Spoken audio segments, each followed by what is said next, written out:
My students like making surrealist art because it allows them to reveal a side of themselves that people don't normally see. And experiencing the discomfort of dealing with the subconscious is a really healthy thing for new students and teenagers in particular to do. I like teaching surrealist art to my students because there are no rules. They can do what they want. They've been waiting for this moment to just get it on the paper, and with surrealism, you can do that. Well, I think whenever you try to teach any different art movement throughout art history, you're always, you're pulling something from the student that they maybe didn't know was there. Especially with surrealism, pulling from, there's a personal element with that. You're dealing with subconscious imagination, dreams, and things like that, and those are all very personal things to each individual artist. So when you teach surrealism to kids, it opens up all kinds of things that maybe we didn't realize were there. A lot of students enjoy the imagination aspect of surrealist art. They kind of like the craziness of it and the humor involved with it too sometimes. Of course, you know, this varies from student to student, but I think that kind of stuff intrigues them, that it's so different from drawing a still life, you know, or focusing so much on technical skill, observation skills and things. Those are important too.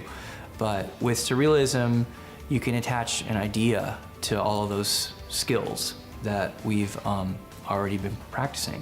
I think they like creating it because there's a lot of freedom.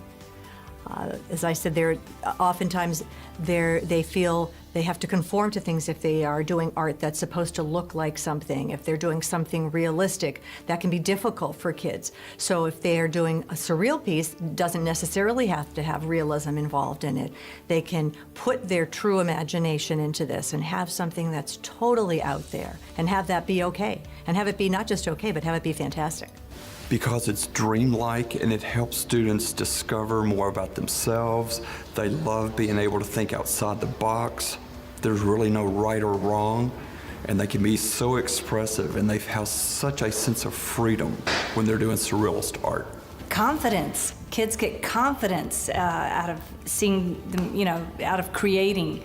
Their confidence level increases, just the joy of visually communicating an idea that they had and then putting it down on paper and seeing it come alive is thrilling. Try and find something they may have seen before first, just so that they feel comfortable with it, and then I would focus on artwork that really does have one foot in reality and one foot in surreality.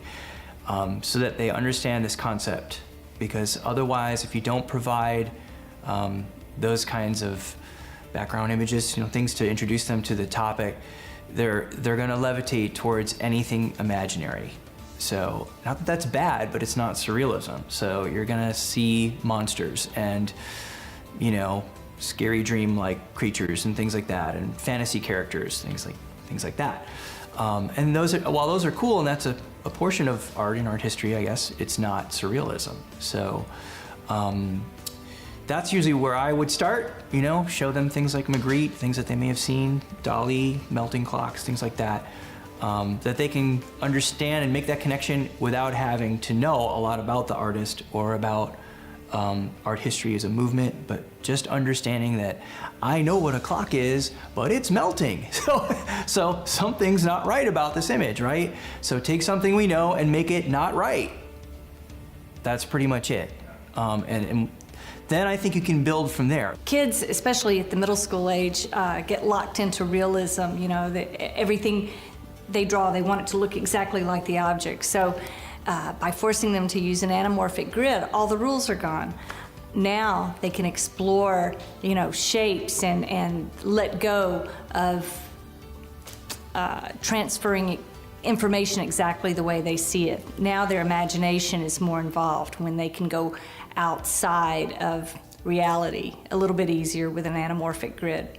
So it loosens them up and allows them the freedom to make a realistic object unrealistic. That's hard for middle school kids to do.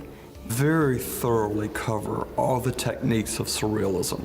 It makes it so much easier in the process as they start brainstorming and creating their art. I would let students have a lot of creative freedom because I think they need to feel comfortable that nothing is wrong in their work, that everything is valid, and that it may come from a place that has a lot of uncertainty around it, surrounding it. But ultimately, it's about their student voice.